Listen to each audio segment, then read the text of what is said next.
नमो अर्यन्ताय नमो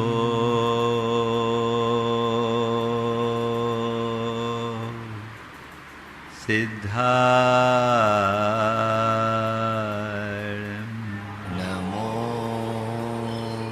सिद्धाय नमो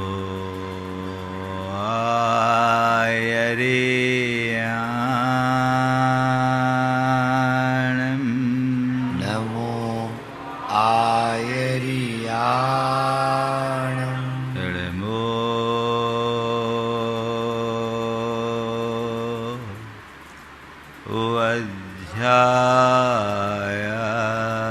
उवध्यायाणं नमो उवध्यायाणं नमो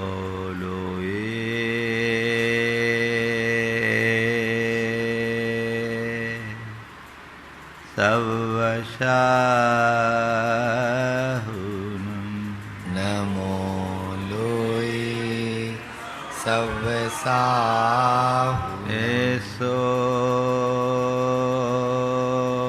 पंच अड़मोयारो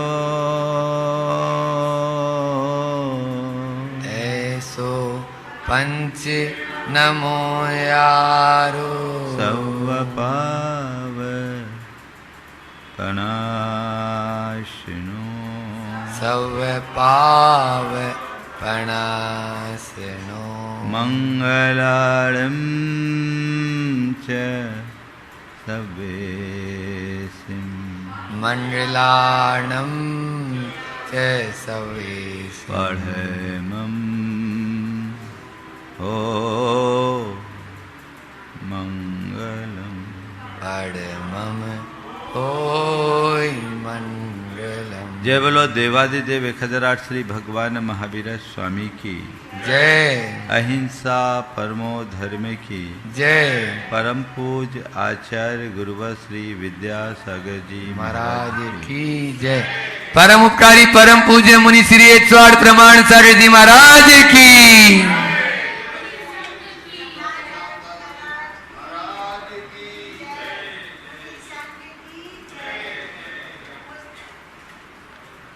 एक शिष्य गुरु चरणों में निवेदन किया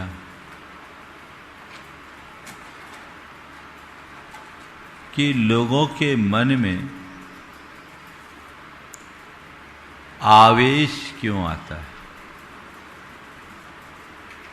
वह नगर श्रेष्ठी था और गुरु चरणों में साधना रत था।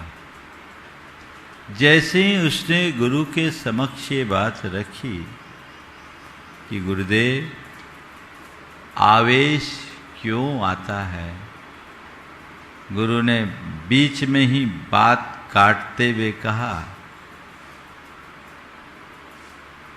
कि तुमसे ऐसी बदतमीजी करने की किसने कही? तुझे तमीज नहीं है मुझसे कैसे बात किया जाता है।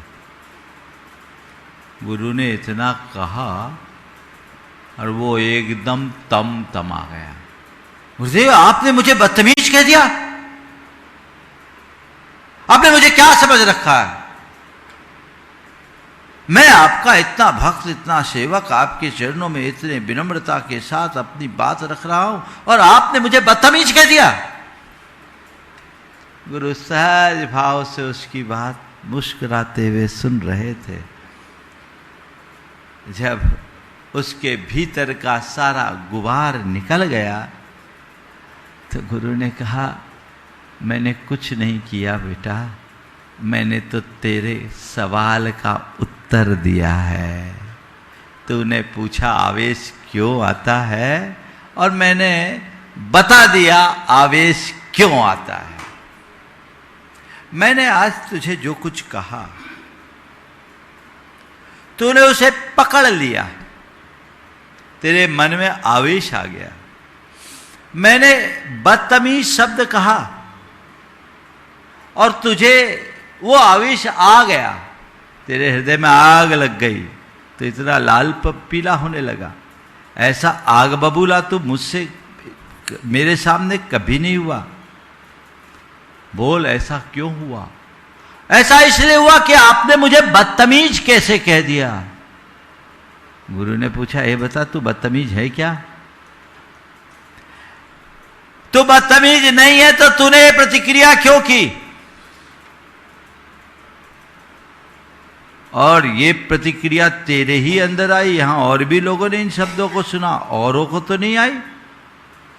तो मेरे द्वारा बदतमीज कहने से तुझे आवेश आया कि तूने अपने आप को बदतमीज माना, इसलिए आवेश आया। बात समझ में आ रही? सामने वाला मुझे कुछ कहा इसलिए आवेश आया, सामने कुछ हो गया इसलिए आवेश आया, इस कारण से उस कारण से मुझे आवेश आया। यह आरोप की भाषा है। मैं उससे प्रभावित हो गया इसलिए आवेश आया। दरअसल आवेश है क्या? आवेश एक ऐसी आग है जो भीतर सुलगती है और मनुष्य को भस्म कर डालती है, पूरी तरह भस्म कर डालती है, जला डालती है, हमारे सारे सद्गुणों का नाश कर देती है।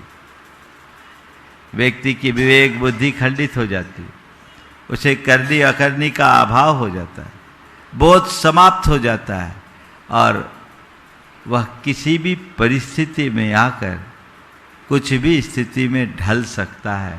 ये आवेश की स्थिति। और ये आवेश कभी क्रोध में, कभी अहंकार में, कभी तनाव में, कहीं भयोत्पादक स्थितियां निर्मित होने में, किसी भी निमित्त से आ सकता है। और इसे नियंत्रित करना ही एक सभ्य मनुष्य की पहचान है। आवेश आला यानी आपे से बाहर होना, यह हर्ष के अतिरेक में भी होता है और क्रोध क्षोभ के वेग में भी होता है। दोनों स्थितियों में आवेश जन्य परिणाम आते हैं जो हमें अंदर से कमजोर बनाते हैं। जब आवेश आता है तो हमारे मन पर, हमारे शरीर पर, हमारे व्यवहार में, हमारे संबंधों में उसके लक्षण दिखने लगते हैं। आवेश के क्षण में सबसे पहले व्यक्ति का व्यवहार बिगड़ जाएगा, चेहरा तमतमा उठेगा, बोलचाल, सोचने समझने की क्षमता सब बदल जाए। हम देखें, जब आवेश हो विवेक खत्म, तर्क शक्ति का अभाव होगा, ऐसे विचारों का वेग आएगा कि कुछ कहो नहीं। निर्णय लेने की क्षमता में कमी आएगी और यदि कोई निर्णय लेंगे तो प्रायः गलत होगा। ये मानसिक स्थिति होती है और एक बार अपनी बात पर अटक जाएंगे, बस मैं सही हूं, ये भावना हृदय में विकसित हो जाती।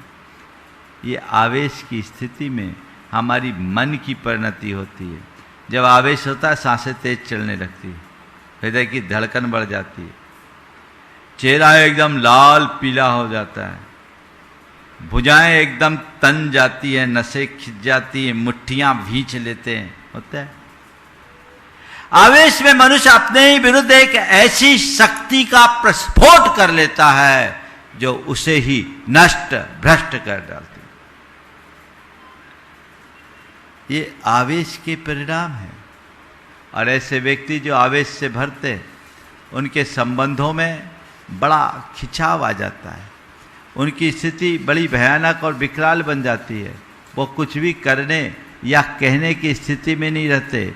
उस समय जो भी बोलेंगे, बोल चाल भी बहुत तीखी, व्यवहार में भी बहुत कटुता और स्थितियाँ अत्यंत विषम बन जाती है। अब शब्दों का प्रयोग करेंगे, ऊंची आवाज में बोलेंगे, सामने वाले पर चढ़ जाएंगे, क्या समझते हो, और अपने दोषों को भी सामने वाले पर आरोपित कर देंगे, सब तुम्हारा किया धरा है, मेरे कारण थोड़ी हुई।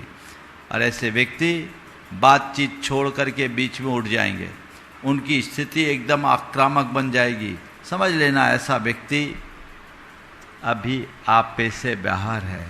आवेश हमारे व्यवहार को बिगाड़ डालता है, इसलिए ऐसे व्यवहार को बिगाड़ने वाली परिणति से अपने आप को बहुत दूर रखना चाहिए।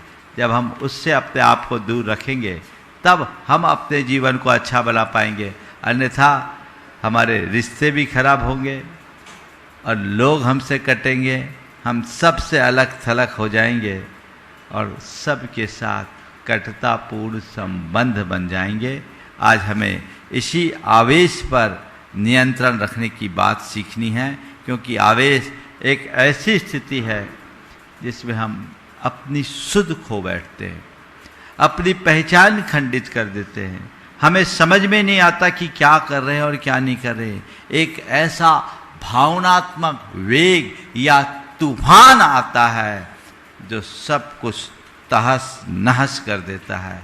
आज हमें जानना है कि इस आवेश का कारण क्या है, किन रूपों में आवेश आता है, उसके लक्षण क्या है, इसका परिणाम क्या है और इससे बचने का, समाधान का रास्ता क्या है। हम आज इन बिंदुओं पर आप सबसे चर्चा करेंगे। सबसे पहली बात, आवेश आता क्यों? आवेश का सबसे बड़ा कारण क्या है? क्रोध। क्रोध तो आवेश की अभिव्यक्ति है। आवेश का पहला कारण है अहंकार। मनुष्य के मन में पलने वाला अहंकार उसे आविष्ट कर देता है। हमें क्या समझता है, और तुम्हें कोई समझे या न समझे, तुमने तो अपने आप को गलत समझ ही रखा है। ये तुम्हारी कमी है, ये अहंकार पूर्ण प्रवृत्ति है जिससे मनुष्य को बचना चाहिए। हमें किसी को कुछ कह दे, कोई आदमी अपने आप को बहुत बड़ा माने और उसको कोई हल्की बात कह दे तो चुपती है, तो भैया तूने अपने आप को इतना बड़ा मान क्यों रखा? और किसी ने तुझे कुछ हल्का कहा तो तुम उसे अपना हल्का मान क्यों रहे हो? परिणति को सुधारो। अगर अहंकार मिट जाए तो तुम्हारे मन में कभी आवेश आएगा ही नहीं। एक संत को किसी ने बड़े अपशब्द कहे, बुरे बुरे शब्द कहे, घंटे भर तक तरह तरह के वचनों से उसे धुतकारता रहा। संत ने सहज भाव से उसे सुनकर मुस्कुराकर टाल दिया। किसी ने पूछा कि आपको इतने बड़े बड़े अपशब्द कहे, इतनी बुरी बातें कही, आप इतने बड़े संत, आपने उसका प्रतिकार क्यों नहीं कहा? संत ने कहा, मैं क्यों करता प्रतिकार? आग उसके अंदर लगी, वो उगल रहा था, मैं क्यों बोलूं? और उसने जो कुछ बोला वो मैं हूं ही नहीं, तो मैं क्यों सोचूं? मुझसे बुरा बोल दिया। अरे तुझसे बुरा बोला, तू बुरा है क्या? जो तू है ही नहीं वो मान ही मत। आवेश नहीं आएगा। आवेश का दूसरा कारण है मन में पलने वाली अपेक्षा।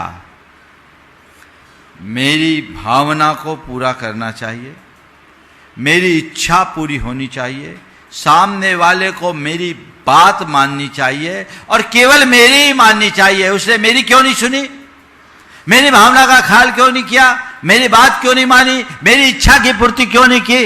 ये मन में आते ही क्या होता है? क्या होता है? आग लगती है ना।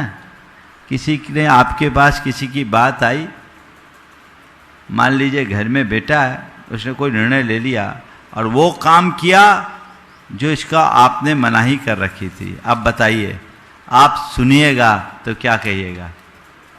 हाँ, अभी देखता हूं उसकी हिम्मत, मेरे रहते ऐसा कर दिया, समझ क्या रखा उसने अभी। अगर आ गया सामने वाला तो क्या करोगे? प्रेम से बात करोगे कि बरस पड़ोगे? हाँ, बुरी तरह बरस पड़ोगे कि तुमने ऐसा किया क्यों, ये तुम्हारी परिणति ठीक नहीं है, तुम्हें ये नहीं करना चाहिए था, ऐसा ही कुछ करेंगे ना। तो ये स्थितियां ठीक नहीं है। ये क्यों हुआ? अपेक्षा से। सामने वाले को मेरी सुननी चाहिए, उसने मेरी क्यों नहीं सुनी, ये मनोभाव हमें बुरी तरह परेशान करने वाला है, अंदर से कमजोर बनाने वाला है, अंदर से तोड़ देने वाला है। अगर इसकी जगह आप अपेक्षा मुक्त हो और ये सोचो ठीक है मैंने मना तो किया, सोच को थोड़ी सकारात्मक बनाओ और ये सोचो कि नहीं मेरा बेटा समझदार है, वो कोई भी काम करता है तो सोच समझ के करता है, उसने जरूर ये निर्णय किसी परिस्थिति में लिया होगा और किसी अच्छे के लिए लिया होगा, कोई बात नहीं आने दो देखता हूँ। अगर आपकी ऐसी सोच होगी तो सामने वाले के आने के बाद आप उस पर भड़कोगे या शांति से उससे बात करना पसंद करोगे? क्या करोगे? हाँ क्या करोगे? बेटा क्या बात हुई? हमने सुना है तूने वो काम किया। हाँ पापा किया। तो मैंने तो तुझे मना किया था। ऐसा क्यों किया? बोले पापा आपने मना किया था पर क्या बताऊं मैं आपको पहले से बता नहीं सका, मैंने उसमें देखा कि उसमें बहुत फायदे थे, मैंने सोचा कर लेता हूं बाद में पापा को बता दूंगा। अब बोलो अब क्या मन में होगा? आपको फर्क पड़ेगा? गुस्सा आएगा, सारा गुस्सा ठंडा होगा और जान करके सामने वाले को और सराहोगे, धन्यवाद दोगे कि बेटा तूने अच्छा काम किया, बढ़िया किया, बता दिया। कर सकते हैं? तो हम अपनी स्थिति को ऐसी क्यों नहीं बनाना चाहते? अपनी स्थिति को ऐसी क्यों नहीं बनाना चाहते? यदि हम अपने अहंकार को गौण कर दें, अपने अपेक्षाओं को कम कर दें, सोच को सकारात्मक बना ले तो चीजें अपने आप बदल जाएगी। तीसरी स्थिति हमारी बनती है दबाव और डर। जब मन में कोई दबाव होता है, डर होता है, सामने वाला कुछ ऐसा काम करता है, तब हृदय से आवेश फूटता है। भयजन स्थितियों में भी हृदय में आवेश प्रकट होने लगता है। जो निडर हो उसके मन में कोई आवेश नहीं होगा, वो बहुत सहज, शांत और सरल स्थिति में रहेगा। और इसका सबसे बड़ा कारण है वह अज्ञान, आत्मविस्मृति, आत्मज्ञान का अभाव। अपनी पहचान को खोकर शरीर, संपत्ति और बाह्य वस्तुओं में ही अपनी पहचान बनाने वाला व्यक्ति, पर से आत्मबोध जोड़ लेने का वाला व्यक्ति पल पल में आवेश में आ जाता है और अपना आपा खो बैठता है। ये स्थितियां कभी भी किसी के साथ किसी भी स्थिति में बन सकती है। तो ये चार कारण हैं: अहंकार, अपेक्षा, भय या डर और आत्मविस्मृति, जिनके कारण से हृदय में आवेश उमड़ता है। और ये आवेश कई रूपों में होता है। कभी क्रोधजन्य आवेश होता है, जब कोई हमारा विरोध करे तो उग्र हो जाए, ये क्रोधजन्य आवेश उग्रता में प्रकट होती है, क्षुब्धता में प्रकट होती है। उस समय व्यक्ति एकदम असामान्य हो जाता है, भड़क उठता है एकदम से, जैसे आप लोग अपनी बोलचाल की भाषा में कहते हैं, फायर हो जाता है, आग लग जाती है, आपा खो बैठता है। ये क्रोधजन्य आवेश है जो कतई उचित नहीं है। दूसरा मोहजन्य आवेश, जब किसी के प्रति अत्यधिक अपनत्व बढ़ जाता है, लगाव बढ़ जाता है, तो उस समय व्यक्ति अपना विवेक खो बैठता है और फिर सब कुछ भूल जाता है। मोह में पड़कर भावनात्मक ऐसा आवेग आता है कि सारा विवेक खोकर करनी अकरनी सब भूल कर कुछ भी कर बैठता है। ये मोहजन आवेश बड़ा व्यापक आवेश है। इसमें लोभ, लालच और वासनाजन विकार सब सम्मिलित है और ऐसे आवेश में फंसने वाले व्यक्ति प्रायः अपना हित विनष्ट कर डालते हैं। तीसरा आवेश आता है व्यक्ति के मन में भयजन्य। जब अचानक कोई डर लग जाए तो गलत कदम उठा लेता है। कई बार लोग डर के मारे गलत स्टेप लेते हैं, सामने वाले को बताएंगे तो कुछ भी गड़बड़ हो जाएगा, इस आवेश में आकर के कुछ भी काम कर लेते हैं। संत कहते हैं भय जब तक तुम्हारे हृदय में विद्यमान है उसका वेग आएगा, आवेश आ सकता है। इसलिए तुम्हें अभय के संस्कार प्रकट करने का अभ्यास करना चाहिए। और कभी कभी प्रशंसा और अपमानजन्य भी आवेश होता है। किसी ने प्रशंसा कर दी, फूल गए, फूल के कुप्पा, है ना पुरानी कहावत चने पे चढ़ाने वाले लोगों की। चढ़ा दिए, चढ़ गए, और चढ़ गए सो गए। अब किसी को चढ़ा दो तो फिर कहना क्या, उससे चाहे जो करा लो। शास्त्रों में ऐसे लोग कापोत लेशा वाले होते हैं। और थोड़ा सा किसी के विरुद्ध कोई टिप्पणी हो गई, वो खुद को अपमानित मानना शुरू कर देगा, और जो ऐसा अपने आप को अपमानित महसूस करना शुरू करता है उसकी स्थिति भयानक हो जाती है, बिगड़ जाती है। तो ये आवेश के जड़ है जो अलग अलग रूपों में प्रकट होती है, कभी क्रोध के रूप में, कभी मोह के रूप में, कभी डर के रूप में, तो कभी प्रशंसा या अपमान के रूप में प्रकट होते हैं। परिणाम क्या निकलता है? आवेश का सबसे पहला अटैक हमारे विवेक पर होता है। जिस समय आवेश हो उस समय व्यक्ति को सही गलत का निर्णय करने की क्षमता नहीं होती है क्या? आप लोग भी व्यवहार में कहते हैं ना, भैया अभी इससे बात मत करो, अभी इसका दिमाग गर्म है ना? है तो सामने वाले में आवेश है तो आप तो दिमाग लगा लेते हैं कि दिमाग गर्म है, पर मैं कहता हूं खुद का दिमाग गर्म हो जाए तो क्यों नहीं सोचते कि ठंडे दिमाग से काम करेंगे। दिमाग को कूल रखो। ऐसा आयुर्वेद का एक नुस्खा है, पांव गर्म होना चाहिए, पेट नरम होना चाहिए और सिर ठंडा होना चाहिए। ये स्वस्थ पुरुष का लक्षण। पांव गरम, पेट नरम, सिर ठंडा। पेट कड़ा नहीं हो तो सिर ठंडा, शारीरिक रूप में भी और मानसिक रूप में भी। दिमाग अगर गर्म हो जाए तो मामला गड़बड़। तो भैया प्रयास ऐसा करो कि तुम्हारा दिमाग कभी गर्म हो ही नहीं, और जब गर्म हो जाए तो उस समय तुम थोड़ा पीछे हट जाओ। उस समय कोई काम ही मत करो, सोच लो अभी ठीक नहीं है, वहां से खिसक जाओ, मौन हो जाओ। जब भी लगे कि अभी मेरे भीतर एक भावनात्मक आवेग आ रहा है, अपने आप को पीछे करो, ख्याल करो। अभी उसका उपाय भी बताऊंगा, क्योंकि ये प्रायः जब हम सामान्य स्थिति में रहते तब तो अच्छा लगता है, लेकिन अचानक जब ऐसा वेग आता है तब सब विवेक खो जाता है। फिर बाद में लोग सोचते हैं पश्चाताप। ये दूसरा है।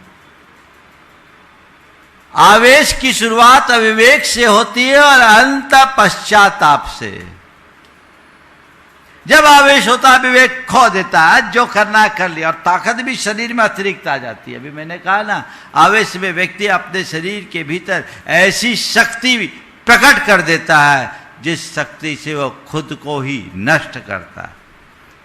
बाद में सोचते रहे गलत हो गया, आवेश में आकर मैंने ऐसा कर दिया, भावुकता में आकर के मैंने ऐसा कर दिया, मुझे ऐसा नहीं करना चाहिए था, मुझे ऐसा नहीं बोलना चाहिए था, मेरा ये निर्णय गलत हो गया, मेरा ये कदम गलत उठ गया, इसका नतीजा खराब होगा। अब पछताने से क्या होगा? पहले से ही अपने आप को बचाओ। फिर आवेश में संबंध खराब होंगे, व्यवहार बिगड़ेगा। जो आदमी बात बात पे भड़कता है, छोटी छोटी बातों में तमतमाता, उसको कौन लाइक करता है? बोलो, करता है क्या? कोई तुम्हारे सामने आने को तैयार नहीं होगा, तुम्हारे सारे संबंध बिगड़ जाएंगे। तो ये भी तुम्हारे लायक नहीं है, इससे तुम्हें कोई लाभ नहीं, और कर्म का बंध तो होगा ही होगा। तुम्हारा संसार बढ़ेगा, भाव वर्धन होगा। तो ऐसे आवेश से अपने आप को बचाने की पूरी कोशिश करनी चाहिए। अब उसके लिए क्या करें? 4 चरण में अपना काम करें। अभी भावना युग तो आखिरी में मैं कराऊंगा, लेकिन सबसे पहली बात है स्वीकृति, एक्सेप्टेंस। आप अगर अपने अंदर ये सब क्या होता है, देखिए, ये अबुद्धिपूर्वक होता है, अपने आप होता है, चाह कर नहीं होता। हमारे अंदर के जो संस्कार हैं वो 2 तरह के, एक बुद्धिपूर्वक, जो हम सोच समझ कर करते, और कुछ चीज़ें हैं जो अबुद्धिपूर्वक, वो हमारे सबकॉन्शियस माइंड में इतने गहराए हुए कि अपने आप भड़क जाते हैं। कई लोग हैं जो यदा कदा गुस्सा करते हैं और होश में गुस्सा करते हैं, और कुछ लोग हैं वो गुस्से में ही रहते हैं, और उनसे कहो तो वो कहेंगे नहीं ये तो मेरी भाषा है ना। कोई आदमी बहुत तेज आवेश में बोल रहा था, मैंने कहा भैया इतना चिल्ला क्यों रहे? बोले महाराज मैं चिल्लाता नहीं, ये मेरी भाषा है। अब क्रोध ही जिसकी भाषा होगी उसके जीवन की क्या परिभाषा होगी? होगा क्या? वो तो उल्टा है। ऐसे लोग अपने गलतियों को स्वीकार नहीं कर पाते, वो दोष को दोष के रूप में स्वीकार नहीं करते और दूसरों पर दोषारोपण करते रहते हैं। संत कहते हैं अपने दोषों को स्वीकार करके ही सुधार कर सकते हो, दूसरों पर दोषारोपण करने से कोई समाधान नहीं मिलेगा। तो जब भी तुम्हारे अंदर कोई नकारात्मक वेग आए, जैसे आवेश, तो मुझ में आवेश है ये स्वीकारना चाहिए कि यानी अब मैं ट्रैक से बाहर हो रहा हूं, यहां मुझे संभलने की जरूरत है। ये फर्स्ट स्टेप। सबसे पहले इस स्थिति में अपने आप को लाना चाहिए। फिर दूसरे चरण में मुझे नियंत्रण रखना है।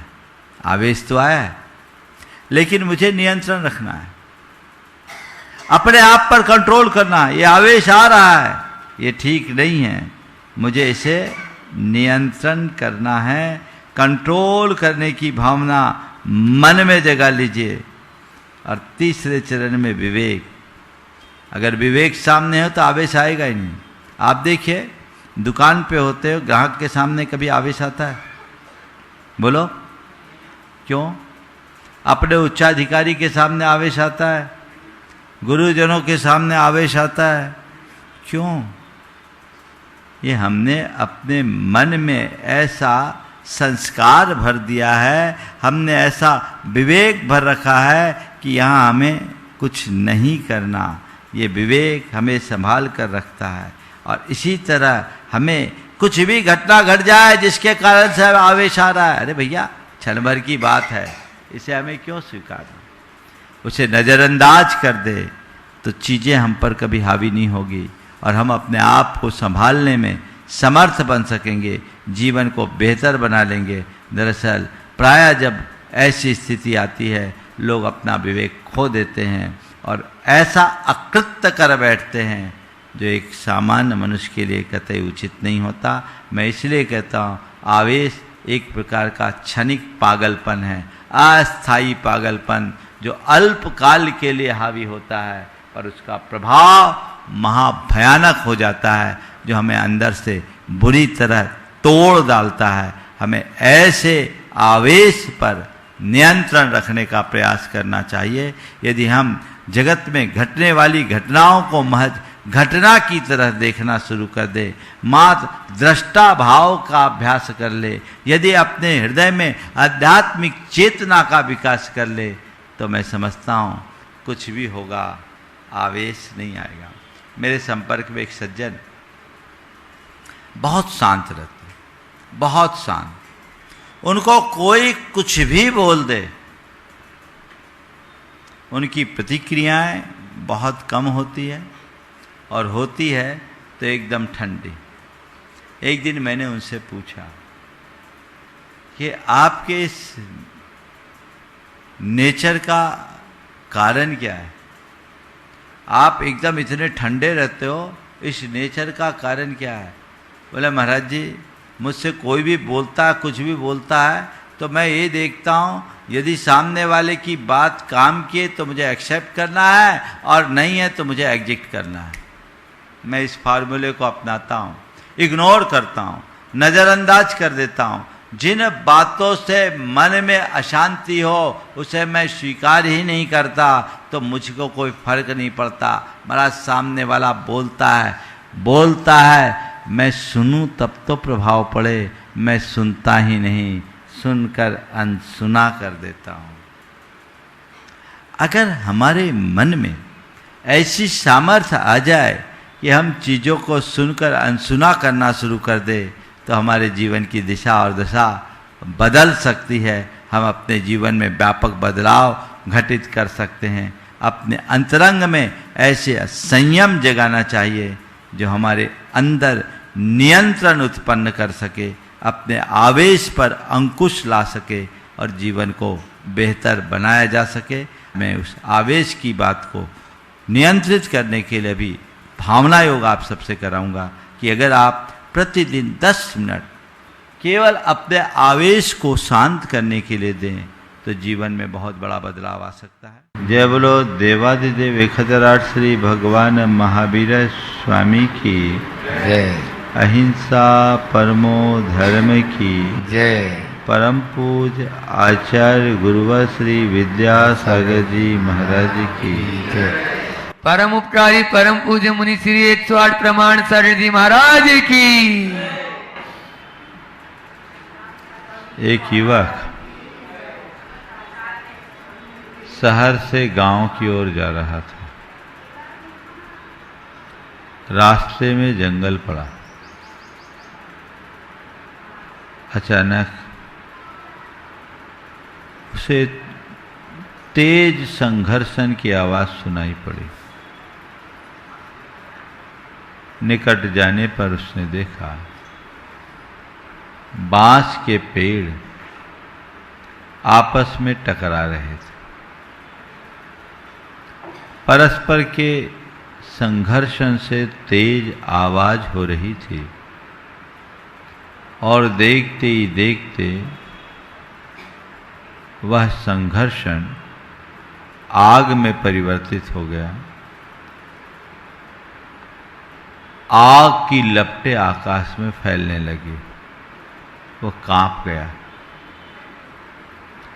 गांव के निकट पहुंचा।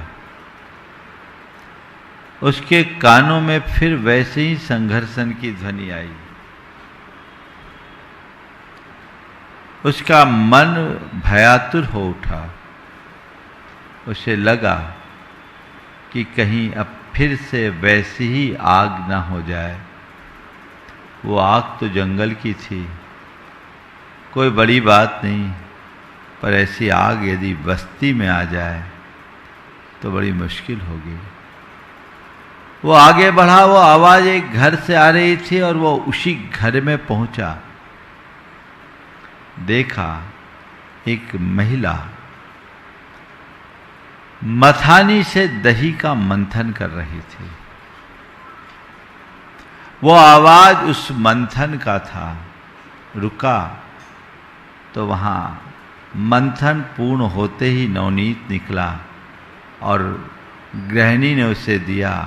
वो उसका आस्वाद लेकर आनंदित हो उठा। लेकिन उसके मन में एक सवाल उत्पन्न हुआ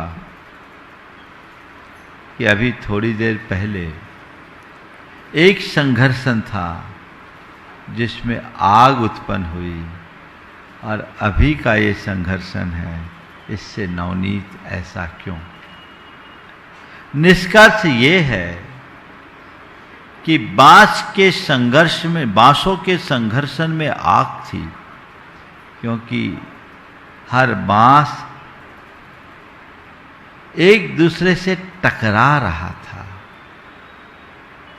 वो अपनी जगह अड़ा हुआ था। जहां टकराव और रगड़ होती है वहां आग होती है। लेकिन मंथन की क्रिया में टकराव नहीं, एडजस्टमेंट था। मथानी को एक हाथ से जब खींचा जा रहा था तो दूसरे हाथ को ढीला भी कर रहे थे।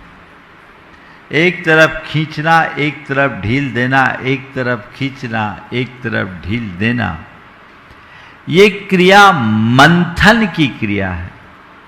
संघर्षण में आग है तो मंथन में नवनीत। संत कहते हैं यही स्थिति तुम्हारे जीवन में भी हो सकती है। जीवन में आग भी है और नवनीत भी है। यदि अपनी बात पर अड़े रहोगे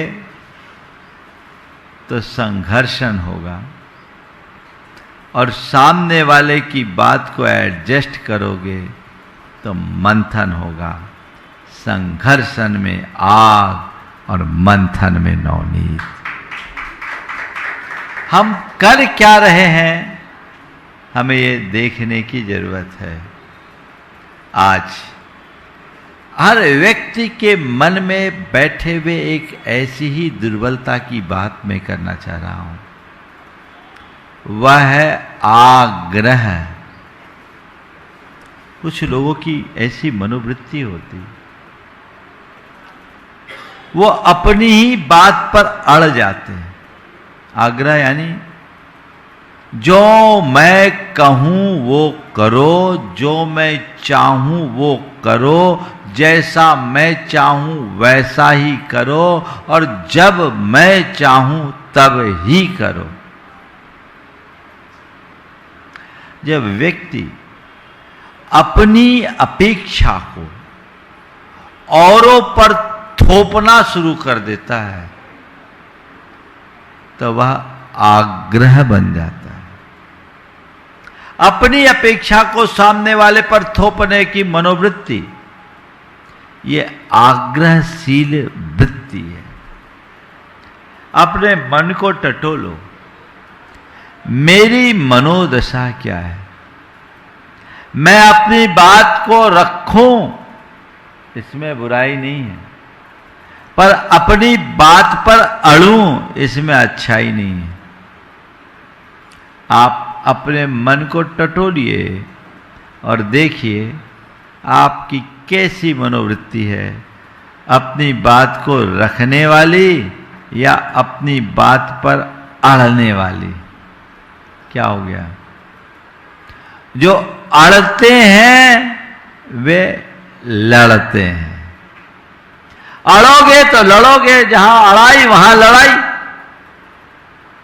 और आज यही हो रहा है। आग्रह सब विग्रह की जड़ है। सारे झगड़े और झंझट हमारे मन में पलने वाले आग्रही वृत्ति के परिणाम स्वरूप होते हैं। कोई बात हो जाए, आप अपनी बात पर अड़ जाओ, को मानने कोई तैयार नहीं, जो मैंने कह दिया वही होना चाहिए। इससे जीवन अशांत होता है, चित्त उद्विग्न होता है, संबंध खराब होते हैं और आत्मा का पतन होता है। थोड़ा देखें, हमारे अंदर जो आग्रह है वो कितने रूपों में आता है। वैचारिक आग्रह, व्यावहारिक आग्रह, सांप्रदायिक आग्रह और धार्मिक मान्यता जन आग्रह। वैचारिक आग्रह हर व्यक्ति के अपने अपने विचारधारा होती है, वह अपने विचारों के अनुसार जीता है, जीना चाहिए, उसमें कोई बुराई भी नहीं। लेकिन तकलीफ तब होती है जब अपने ही विचारों को प्रमुखता देकर सबको उसी के अनुरूप चलाना चाहता है। बेटे से कह दिया, बेटा तुझे ये करना है तो वही करना है, जो मैंने कहा वैसा क्यों नहीं कहा, वैसा क्यों नहीं किया। किसी से कुछ कह दिया तो बस जो मैंने कहा वही करना, मेरे विचारों के अनुरूप ही चलना है। इसमें क्या होता है, सामने वाला अगर उसे स्वीकार कर ले तब तो ठीक है, और वो उसे अस्वीकार करता है तो अंदर से मन तिलमिलाता है, वैचारिक टकराव उत्पन्न होता है, और जहाँ टकराव होता है वहाँ तकरार होती है। टकराव होते ही तकरार होगी। संत कहते हैं अपनी मनोवृत्ति को आग्रहशील बनाने की अपेक्षा समन्वयात्मक बनाने की कोशिश करो। दो शब्द हैं, एक है अडामेंट, और एक है एडजस्टमेंट, है ना। अडामेंट और एडजस्टमेंट में क्या अंतर है? अपनी बात पर अड़े रहना अडामेंट है, और अपनी बात को समय काल परिस्थिति के अनुरूप ढालना, सामने वाले की बात को समझकर स्वीकार कर तदनुरूप ढलना और ढालना, यह है एडजस्टमेंट। समझ गए? कुछ लोग इसमें भी 4 स्टेज होते हैं। कुछ लोग आग्रही होते हैं, कुछ लोगों का कोई आग्रह नहीं, अनाग्रही। कुछ लोग होते हैं जो एकदम हटाग्रही होते हैं, और एक परिणति है दुराग्रही। आग्रह, अनाग्रह, हटाग्रह और दुराग्रह, ये 4 स्टेज है। अपनी बात रखना आग्रह है, इसमें कोई बुराई नहीं, अपनी बात रखो, ये बुरी बात नहीं है। अगर अपनी बात नहीं रखोगे तो कभी आप अपने लक्ष्य और मकसद को पूरा भी नहीं कर पाओगे। हर व्यक्ति को कोई भी कार्य करना चाहिए तो सुविचारित तरीके से करना चाहिए, और उसे विनम्रता से प्रस्तुत भी करना चाहिए। तो जो मेरी मान्यता है, जो मेरी धारणा है, जो मेरे विचार हैं और जो मेरा निर्णय है, मैं उसे प्रस्तुत करूं, इसमें कतई बुराई नहीं है, ये आग्रह है। लेकिन जो मेरे विचार हैं वही विचार सामने वाले का भी हो, जो मेरा निर्णय है सामने वाला उसे ही पाले, जो मैं कहूं सामने वाला केवल वही करे, मेरा निर्णय अंतिम निर्णय हो। मैं जब अपने विचारों को औरों पर थोपना शुरू करता हूं तो हठाग्रह होता है, जिसे दूसरे शब्दों में कहें जिद। अपनी बात सामने वाले से मनवाने के लिए आमादा हो जाना हठाग्रह है। और दुराग्रह इससे और भयानक रूप है, जिसमें केवल अपनी ही बात पर बल दिया जाता है, औरों की बात, सामने वाले की बात को बिल्कुल सुनने के लिए राजी नहीं, बस कह दिया ना। अब तो यही होगा, जानते हुए समझते हुए कि मेरा विचार गलत हो सकता है, मेरा निर्णय भी बुरा हो सकता है, इसका अंजाम भी बुरा हो सकता है, इसका परिणाम भी गलत हो सकता है, उसके उपरांत भी उसमें कोई कॉम्प्रोमाइज नहीं। ये क्या है? दुराग्रह है। महाभारत हुआ किसके कारण हुआ? हाँ, हमारे सामने 2 थे, कौरव भी और पांडव भी। पांडवों में क्या था? कोई विशेष आग्रह नहीं था। उन्होंने अपने आप को 5 गांव के भीतर संतुष्ट कर लिया, है ना। लेकिन दुर्योधन मानने को तैयार नहीं, वो दुराग्रही था। जब ये संदेश लेकर श्री कृष्ण पहुंचे कि दुर्योधन मैं युद्ध नहीं चाहता, युद्ध की विभीषिका को थोड़ा समझने की कोशिश करो, इस युद्ध में अपने ही लोगों का कितना खून बहेगा, कितनी माताएं अपने संतानों को खोएगी और कितनी अबलाएं अपने सौभाग्य के सिंदूर को मिटाएगी, कितने बच्चे अनाथ हो जाएंगे, ये धरा रक्त रंजित होगी, कैसा हाहाकार मचेगा। मैं नहीं चाहता कि इस तरह का कोई युद्ध हो जो अपने ही कुल का भी घातक हो। इसलिए दुर्योधन, मैं एक प्रस्ताव लेकर आया हूं, पांडवों को मैं मला लूंगा, तुम पूरा हस्तिनापुर का साम्राज्य संभाल लो, उन्हें केवल 5 गांव भर दे दो। क्या? केवल 5 गांव दे दो, मैं पांडवों को मना लूंगा। तो दुराग्रही दुर्योधन ने क्या कहा, अरे नटवर लाल, तुम ग्वाले, राज्य की बातें क्या जानो? राज्य भी क्या कोई मांग कर ली जाती है और मांगने पर दिया जाता है? उनसे कहो जो कुछ भी करना है वो युद्ध के माध्यम से ही मिलेगा, ऐसे नहीं। उनके पास ताकत है तो युद्ध के मैदान में आओ।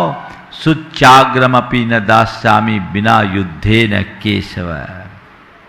तो गांव की बात कर तो मैं तो सुई के नोक के बराबर जगह भी नहीं दूंगा। दुराग्रह अहंकार का सबसे विकृत रूप है, और जब मनुष्य की वृत्ति ऐसी दुराग्रही बन जाती है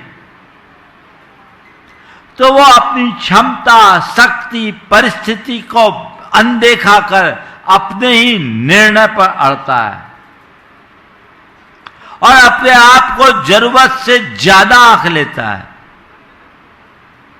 हम सबको पता है महाभारत का परिणाम क्या हुआ। काश दुर्योधन ने यदि इसे स्वीकार लिया होता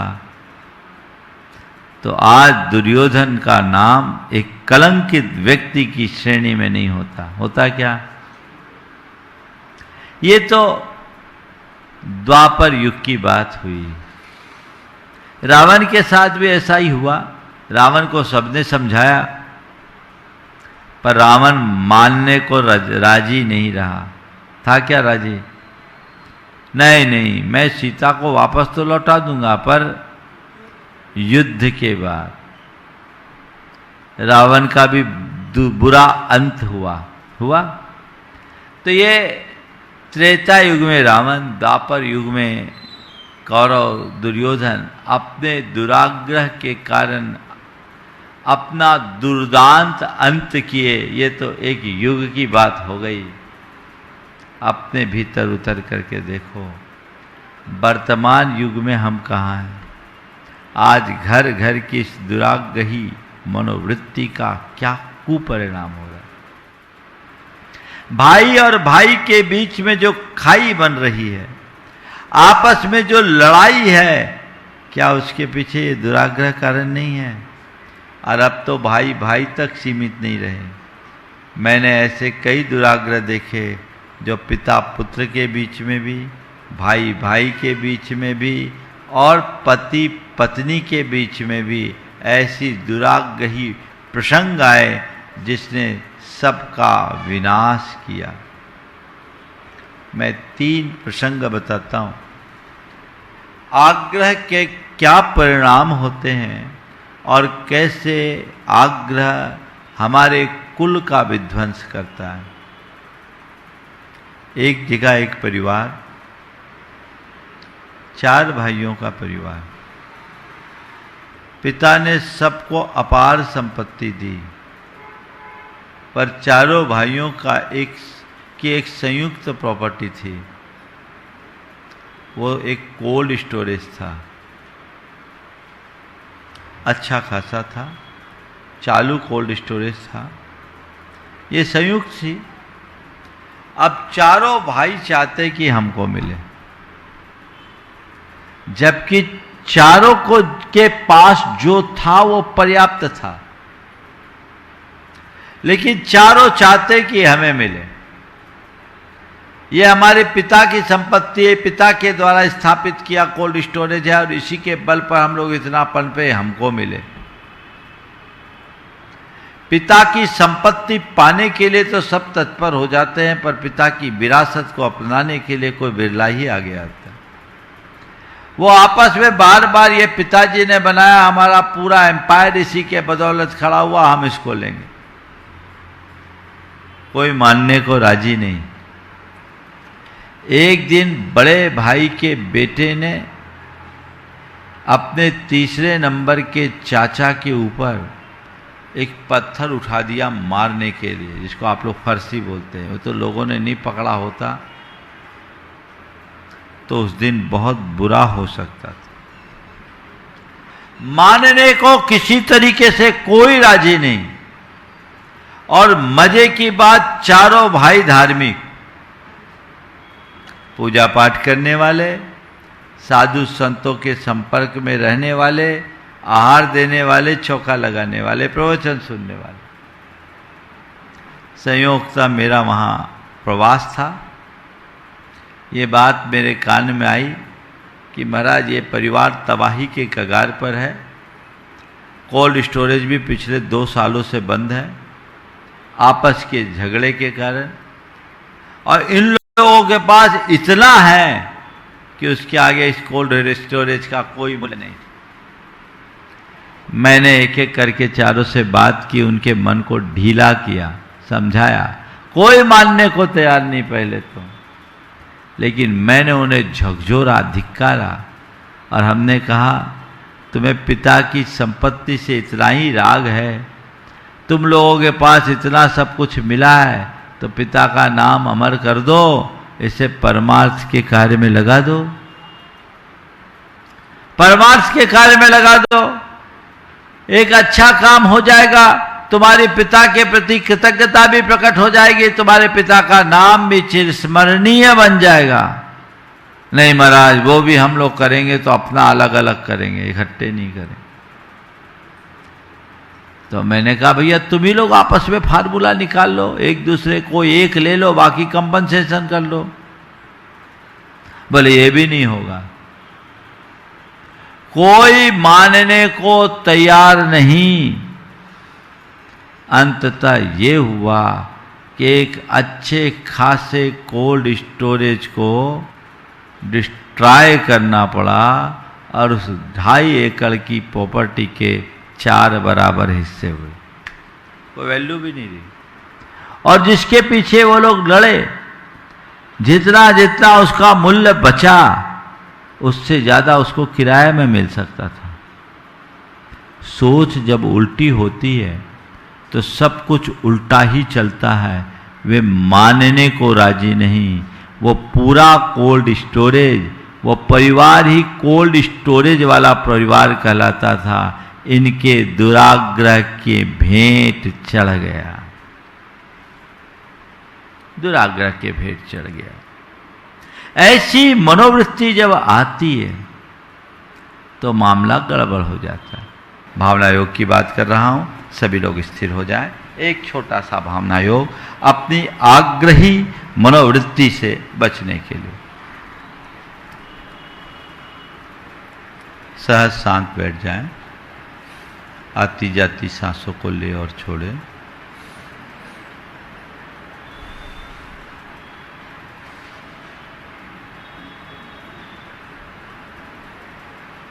हे प्रभु, हे प्रभु, आपके चरणों में, आपके चरणों में कोटि कोटि वंदन, कोटि कोटि वंदन, कोटि कोटि आभार, कोटि कोटि आभार। हे प्रभु, हे प्रभु, मुझे ऐसी दृष्टि दो, मुझे ऐसी दृष्टि दो कि मैं सामने वालों की बातों को सामने वालों की बातों को समझकर स्वीकार कर सकूं।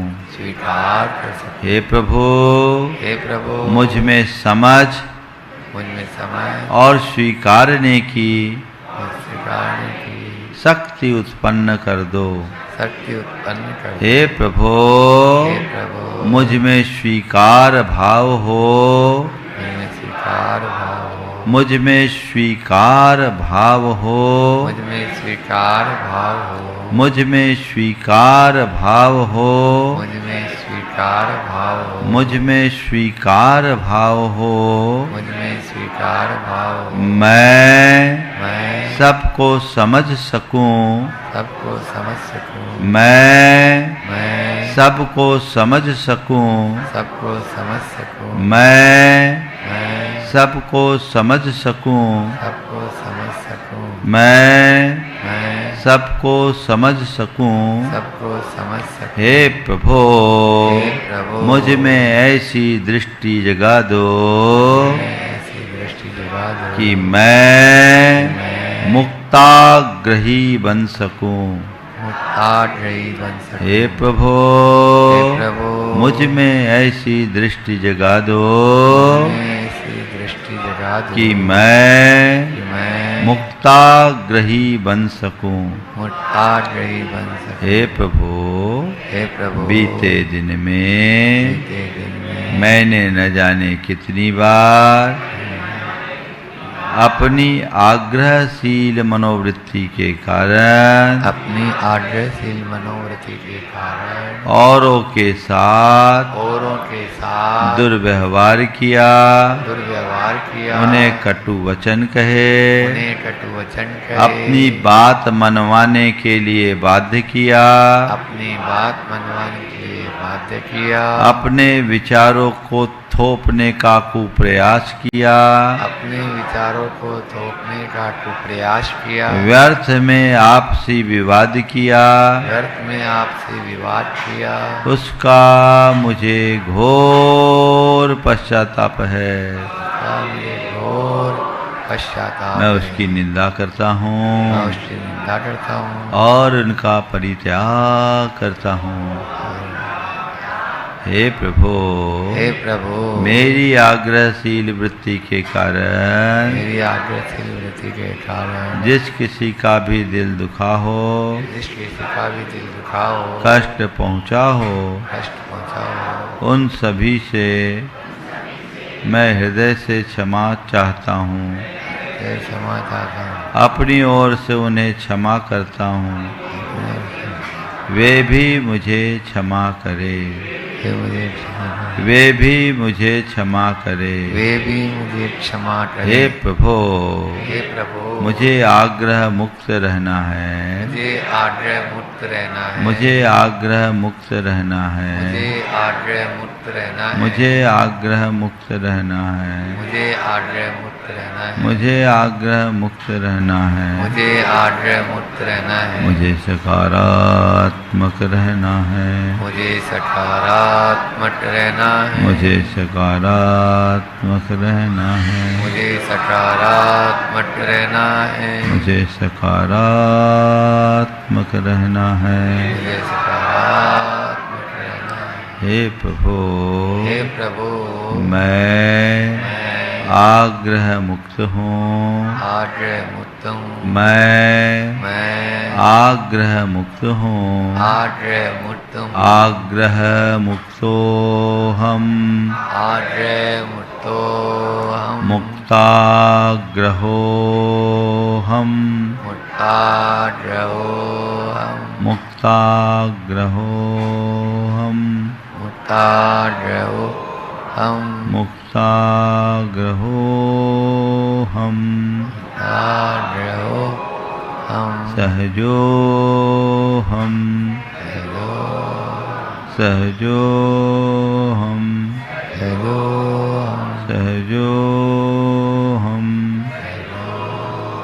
सहजो हम। सहजो हम। शांतो हम। शांतो हम। शांतो हम। शांतो हम। शांतो हम। शांतो हम। शांतो हम। सोहम। सोहम। सोहम। सोहम। सोहम। सोहम। सोहम। सोहम।